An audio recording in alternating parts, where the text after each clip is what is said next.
Hi friends, welcome to my channel Priyatarangalu audio stories in Telugu. ఈ channel మీకు నచ్చితే like చేసి, షేర్ చేసి, సబ్స్క్రైబ్ చేయండి. రుద్రాక్ష పార్ట్ 5. ఉదయాన్నే నిద్రలేచిన ఆకృతి తల్లిని ఫ్రెష్ చేయించేసరికి కమలమ్మ వచ్చింది. ఆమెను తల్లి దగ్గర కూర్చోబెట్టి టిఫిన్ ప్రిపేర్ చేస్తుంది. కమలమ్మకి ప్లేట్లో పెట్టి తన తల్లికి తినిపిస్తుంది. తర్వాత తను కూడా తినేస్తుంది. కూరగాయలు కట్ చేస్తుంటే అక్కడికి వస్తుంది కమలమ్మ. ఉద్యోగం వెతుక్కోవడానికి వెళ్ళవా ఆకృతి? ముందుగా మొబైల్లో చూసుకుంటే చాలు పెద్దమ్మ, వెళ్ళనవసరం లేదు. కమలమ్మ ఆశ్చర్యంగా చూస్తుంది. అదేంటి, నువ్వు వెళ్లకుండానే ఉద్యోగం ఎలా ఇస్తారు? ఇవో ప్రశ్నలు అడుగుతారంట కదా. ఆ మాటలకి నవ్వుకుంటుంది ఆకృతి. ఫోన్లో ముందుగా ఎక్కడ ఖాళీలు ఉన్నాయో చూసుకుంటాము, అప్లై చేసుకుంటాము. ఆ తర్వాత మనం ఆ కంపెనీకి వాళ్ళు చెప్పిన తేదీకి వెళ్ళాలి. వాళ్ళు ప్రశ్నలు అడుగుతారు, మనం జవాబులు చెప్పాలి. మనం సరిగ్గా సమాధానాలు చెప్తే ఉద్యోగం వస్తుంది. అదే కదా నేను చెప్పాను, ప్రశ్నలు అడుగుతారు అని. చాలా సినిమాల్లో చూసాం కదా అంటుంది తను చెప్పింది కరెక్ట్ అయిందన్న గర్వంతో. ఈసారి కమలమ్మ మాటలకు కొంచెం గట్టిగానే నవ్వుతుంది ఆకృతి.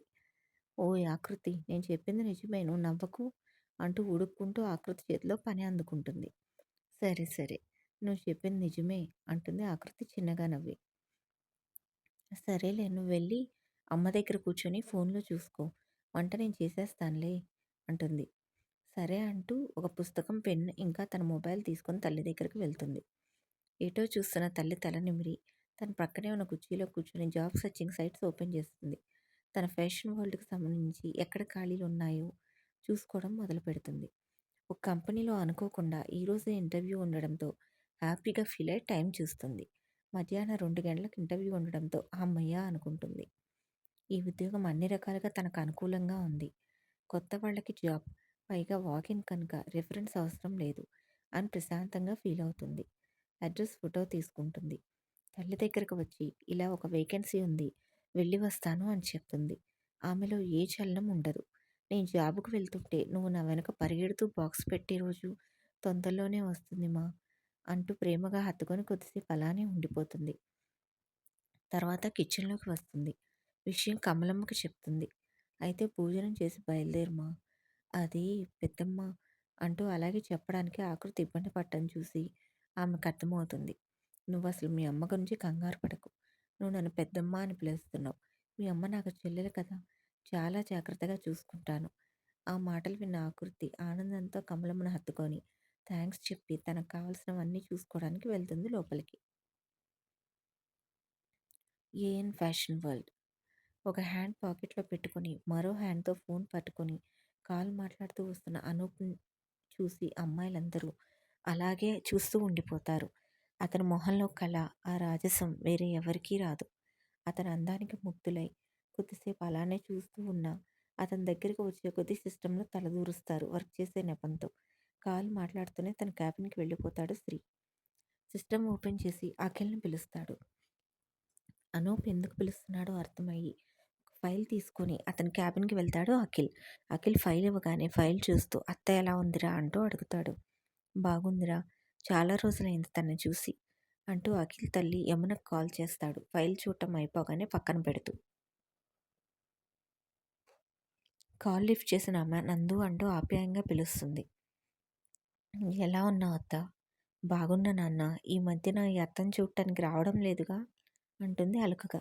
నాకు కూడా నువ్వు గుర్తుకొచ్చావత్తా, అందుకే కాల్ చేశాను. ఈ మధ్య వర్క్తో అస్సలు కుదరడం లేదు. మధ్యాహ్నం వంట చేయత్తా, వాడు నేను ఇద్దరం వస్తాము. ఆ మాట విన్న యమున సంబరపడిపోతుంది. నిజంగానా అంటూ. నిజంగానే అత్తా. సరే సరే, నాకు చాలా పనులున్నాయి. నా అల్లుడికి ఇష్టమైన వంటలు చేయాలి, ఉంటాను అంటూ కాల్ కట్ చేస్తుంది యమున. నవ్వుకుంటూ ఫోన్ పక్కన పెడతాడు అనూప్. ఆస్తులు అంతస్తులు తేడా చాలా ఉన్నా అదేం చూపించకుండా తమతో ఎంతో మంచిగా ఉండే స్నేహితుడిని నవ్వుతూ చూస్తూ ఉంటాడు అఖిల్. ఏంట్రా నాకు సైట్ కొడుతున్నావు అంటాడు అఖిల్ వైపు చూస్తూ. రే ఇడియట్ అంటూ పేపర్ వెయిట్ విసిరేస్తాడు అనూప్ మీదకి అఖిల్. నవ్వుతూ క్యాచ్ పెడతాడు అనూప్. ఇద్దరు మెల్లగా వర్క్లో పడిపోతారు. రూమ్ డోర్ ఓపెన్ చేసి ఆ నడివయసు వ్యక్తికి భోజనం తీసుకువచ్చి అక్కడ పెట్టేసి వెళ్ళిపోతారు రౌడీలు. అతను ఆ భోజనం వైపు అలాగే చూస్తూ ఉంటాడు. మదిలో ఎన్నో ఆలోచనలు. ఆ కారులో ఉన్న వ్యక్తి ఆ పుస్తకం చూసాడా? చూస్తే అతనికి అర్థమైందా? అతను ఆ పుస్తకం విషయంలో ఏమైనా ముందడుగు వేశాడా లేదా? అనుకుంటూ ఉండిపోతాడు దిగులుగా. ఇంతలో పని ఉండి ఆ రూమ్‌లోకి వస్తాడు ఒక రౌడీ. ఆ వ్యక్తికి అన్నం తినకపోవడం చూస్తాడు. చూడు, నువ్వు అన్నం తినకపోతే నీకు నష్టం తప్ప మాకేమీ నష్టం లేదు. మా పని అయ్యేదాకా నువ్విక్కడి నుండి వెళ్ళలేవు, వెళ్ళనివ్వరు. తప్పించుకోవాలని ప్రయత్నిస్తే చంపేస్తారు. అందుకే సైలెంట్‌గా తిని పిచ్చి వేషాలు వేయకుండా ఇక్కడే పడి ఉండు అని వార్నింగ్ ఇచ్చి వెళ్ళిపోతాడు. బాధతో కళ్ళు మూసుకున్న అతనికి నాన్న అంటూ తన భుజం మీద తలవాల్చిన కూతురు గుర్తుకు వస్తుంది. వెంటనే కళ్ళు తెరుస్తాడు. లేదు, నా కుటుంబం కోసమైనా నేను బ్రతికే ఉండాలి అనుకుంటూ తన ముందు ఉన్న భోజనం తీసుకొని తినడం మొదలుపెడతాడు. మధ్యాహ్నం 1 గంటకి ఇంటి ముందు ఆగిన కారుని చూసి చిరునవ్వుతో గుమ్మం దగ్గరకు వస్తుంది యమున. అఖిల్, అనూప్ ఇద్దరూ ఇంట్లోకి అడుగు పెడతారు. ఎలా ఉన్నావు నాన్న అంటూ అనూప్ చెంప మీద చేయి వేసి ప్రేమగా అడుగుతుంది యమున. ఫైన్ అత్తా. ఏంట్రా ఈ మధ్య కాలంలో రానే లేదు? చూస్తున్నావుగా అత్త, బాగా బిజీగా ఉంటుంది వర్క్. లేకపోతే నీ దగ్గరకు రాకుండా ఉంటానా? నాకు ఒక కూతురు ఉంటే బాగుండేదిరా. ఆస్తులు తారతమ్యాలు ఉన్నా కూడా మీ పేరెంట్స్ని బతిమలాడి మరీ నీకే ఇచ్చి పెళ్లి చేసేదాన్ని అన్న యమున మాటకి అనూప్ మనోహరంగా నవ్వితే అకుల్ గుర్రుగా చూస్తూ ఉంటాడు తనను పట్టించుకోవడం లేదని. హలో, ఇక్కడ నేను ఒకడున్నాను, గుర్తుందా మీకు అంటాడు ఉడుక్కుంటూ. నీ మొహం ఎప్పుడు చూసేదే కదరా అన్న యమున మాటకి అనూప్ గట్టిగా నవ్వేస్తాడు. అఖిల్ ఉడుక్కుంటూ కూర్చుంటే ఇద్దరూ నవ్వుకొని తనను ఐస్ చేసేస్తారు. ముగ్గురు కబుర్లో పడిపోతారు. కొద్దిసేపటికి లంచ్ చేద్దామని డైనింగ్ టేబుల్ దగ్గరికి వెళ్తాడు.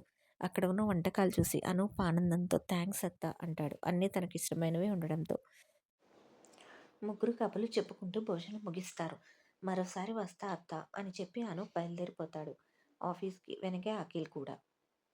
మధ్యాహ్నం మరోసారి ఫ్రెష్ అయ్యి భోజనం చేసి తన సర్టిఫికెట్స్ తీసుకొని ఇంటర్వ్యూకి బయలుదేరుతుంది ఆకృతి.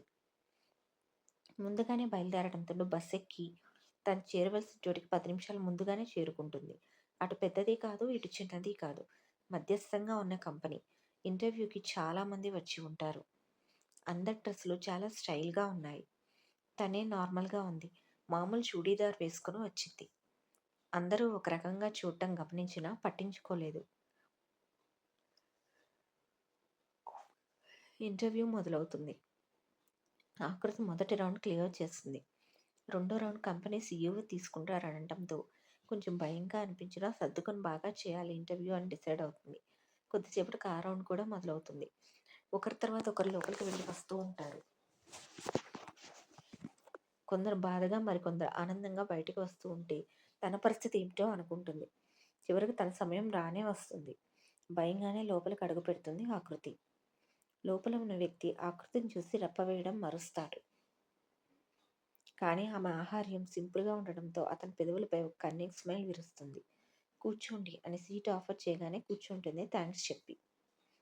ఆమె ప్రొఫైల్ చూసి మరొక విషపు నవ్వు అతని పెదవులపై చేరుతుంది. పేరుకు కొన్ని ప్రశ్నలు అడుగుతాడు. అన్నింటికీ చక్కగా ఆన్సర్ చేస్తుంది ఆమె. పర్వాలేదు, టాలెంటెడ్ అనడంతో చిన్నగా నవ్వి ఊరుకుంటుంది. ఆకృతి, అదే కదా నీ పేరు? Yes sir.